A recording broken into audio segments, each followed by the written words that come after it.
Hey, good morning, everybody. How you guys? Do a little quick sound check over here real quick. Make sure we're good. Make sure we're good over here. Yep. We're good. Good. All right. Where are we at here? What do we have? We have day. What is today? What day are we on, man? I'm losing track of the days, man. It's like it's flying by. I can't believe the end of the month's almost here. It's crazy. It's like you just blinked and all of a sudden October's gone. All right, we're on day 26. Holy cow. Day 26 and October 27th. That's insane. Whew. Where does the time go, man? Where does the time go? Just cannot believe it. End of October already. All right, today we're going to go back to green screen. Green screen is something that you need to do more of. Green screen is fun, challenging, frustrating, but yet rewarding. You can have so much fun with that, so much creativity with it. It literally becomes the gateway to endless opportunities. I mean, literally endless opportunities of what you can do, how you can do it, And as you start to learn more and more and more about it, and your skills and your abilities grow, then the way you can deploy it and you utilize it will just start to expand. So play with it more, do another green screen video, but challenge yourself to do something different with it. If you just, the last time you just put a different background up, okay, take it and now do something that's moving in it. Make it something that's a moving background. Take something that's moving back and forth in the background, and then work on the depth, work on the lighting in it, because that's the next key thing that you're going to have to focus on. Is when you're using green screen, you just can't put an image up and say, okay, there it is. Well, how's that image lit that you're using? Like here, everything's lit the same way. It's easy. But if I took an image that was outside, filmed in the middle of the day, and then tried to put it behind me, it's not going to match. The whole surrounding, everything behind me is going to be lit up in a different way than I'm currently lit. And you're going to be able to see it, and you're going to tell that they don't match. So then you've got to figure out, okay, you've got to make sure you're lit up. You have lighting on you, whether it's with your lights that you have in front of you and you have them turned on or up, or you've got to start using some filters or whatever on your image that's behind you, and start matching things up. And that's where it starts to get a little complicated and frustrating and challenging. But you're not there yet. But I'm just telling you, that's where it's going to go. And you've got to be mindful of that as you progress into it. So it's easy to use things that are static. So, and what I mean by static is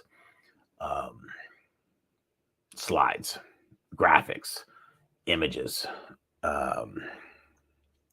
any kind of presentation.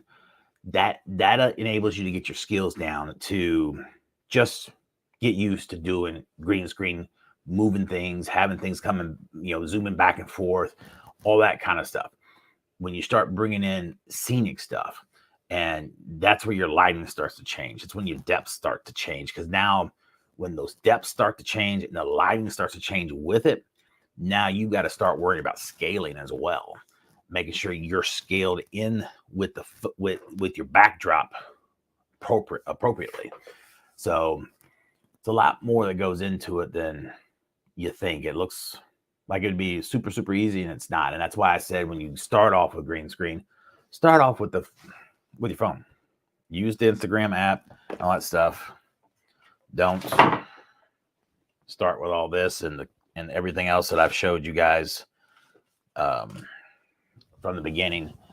That will absolutely just make you quit. Because if you're not used to doing all the camera stuff, the light and exposure and all that, it will drive you nuts. But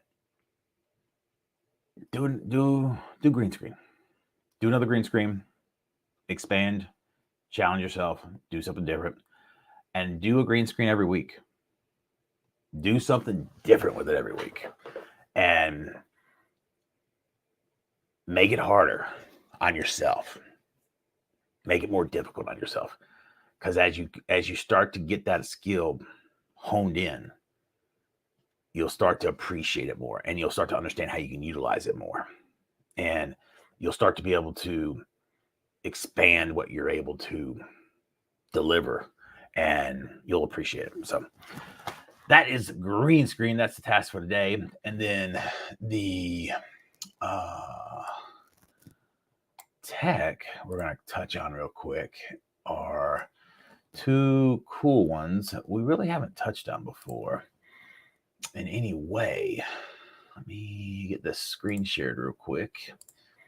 And the first one, we've touched on a competitor of it, and that is Munch. And that's where it takes and takes your long form content and reduces it down, cuts it into smaller clips and everything, and helps you create your clips. And this is where we've talked about before, where if you're watching anything online or any kind of training, social training, they'll talk about batching. And that's where you record one piece of content, but then you can take it and chop it all up, batch it, and put it into smaller pieces and send it out. And this is why you hear people talk about recording long videos. It's why I record long videos. But you got to record long videos intentionally, and they have to be designed. And you won't be good at this in the very beginning, but not because you won't have every segment won't be written in a way where there'll be a perfect little clip.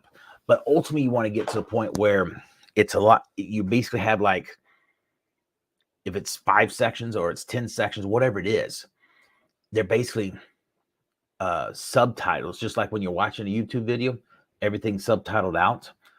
They're little mini books, little mini series that are strung together, and it's designed that way. And you've thought about it and you've structured that way, and then you just go in there and shoot it. And you very well may shoot it in individual segments, but it's set up to where it flows and it comes together as one big long video. That way you can put it out on YouTube as one big long video, but then you can run it through something like Opus Clips, or you do the manual slicing and cut it up yourself. But you have one big long video, but then you end up with several little mini pieces that can go out on social media, and you can batch it out. So that's how you can take one piece of content and utilize it everywhere. And then you can also take clips, single screenshots, call outs, and put captions on it. Now you've got single posts. You can go to Pinterest. You can just go right out to either the Facebook, even the Instagram. You can go to stories. You can TikTok it. I mean, you can do tons. One video can last you a week. Can last you longer, depending on what it is. So that's why you do what you do with this kind of stuff. And then this one, I've not personally used it, but I thought this was kind of cool. I've not vetted it out, so full disclaimer. I don't know how legit this is, but at the same time, if you're brand spanking new and you haven't been posting, I don't see how this is going to hurt. But they're marketing their services. Hey, we're going to teach you how to do it. We're going to teach you how to structure your stuff. And maybe this is a different way for some of you guys to get started. And they'll show you some more basics. And it's just more beginner tutorial stuff. So to me, when you're just getting started, you can't get enough of this, because you just basically need additional encouragement. And it's going to take multiple people talking to you like I am and giving you tidbits here and there. And then there's going to be enough things that pushes you over the edge. And it's going to be like a little baby bird pushing you over out of the nest, and you finally fly. That's what it's going to be one day. And you're going to get over that anxiety, and you're just going to do it. It's going to take an accumulation of all of the trainings, all of the tips, the skills, and you're going to finally realize, I can do this. This ain't going to be so bad. I can make this happen. So check it out, because it doesn't look that bad. It's not that expensive. But like I said, I have not vetted it out. I have not dug into it in any way, shape, or form. But I'm sure there's other ones out there similar to this. It looks nice and clean as far as the presentation. I like the way that they have everything centered here in the middle. That's the way it should be. Heck, I still struggle with that. A lot of us still struggle with that, because you try to get things in here and it doesn't flow, or you have it too high to the top or bottom. You've got to set those margins up just right, like I was showing you in Canva. And that's why I was saying about a week or two ago, when we're in Canva, I'm going to just start focusing on a 1080 by 1080 square, because that's the center of everything, and it goes perfect everywhere, and it works everywhere. So if I make that the centerpiece, it works everywhere. So that's ultimately what I'm doing, and that's basically what they're doing here. Everything's here in the center of the 1080. So if you take Canva and set up a center line across the center in Canva, and then from there you set your rulers to have a 1080 square, then you know where you have what your boxes that you have to stay within to have your text seen anywhere, no matter what platform it goes on and how they will reformat or shape it based on how it's being displayed. And that's kind of what they're showing you right here.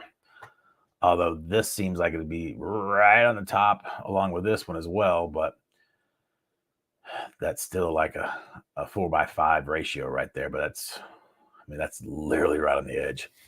But oh well, but still, you get the point. Check it out.